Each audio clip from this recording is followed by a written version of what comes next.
ఇక వివరాల్లోకి వెళ్తే ప్రతి వారం ప్రజల నుంచి అందుతున్న వినతులకు అధిక ప్రాధాన్యతనిచ్చి సానుకూల దృక్పథంతో వాటిని పరిష్కరించాలని జిల్లా కలెక్టర్ షాన్మోహన్ సగిలి అధికారులను ఆదేశించారు. ప్రజా సమస్యల పరిష్కారం నిమిత్తం రాష్ట్ర ప్రభుత్వం ప్రతి సోమవారం నిర్వహిస్తున్న ప్రజా ఫిర్యాదుల పరిష్కార కార్యక్రమం సోమవారం కాకినాడ కలెక్టరేట్ వివేకానంద హాల్లో జరిగింది.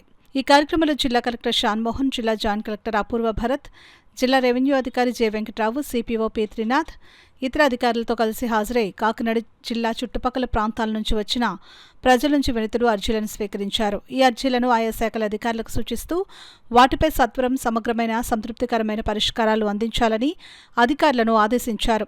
రెవెన్యూ, పింఛన్లు, బియ్యం కార్డు మంజూరు, ఉద్యోగ ఉపాధి అవకాశాలు, టిడ్కో గృహాలు, ఇళ్ల స్థలాలు, భూమి వివరాలు ఆన్లైన్లో నమోదు, ఆక్రమణల తొలగింపు, డ్రైన్, కాలువల్లో పూడిక తొలగింపు, పారిశుద్ధ్యం, సదరం సర్టిఫికేట్ మంజూరు వంటి అంశాలకు చెందిన అర్జీలు అందాయి.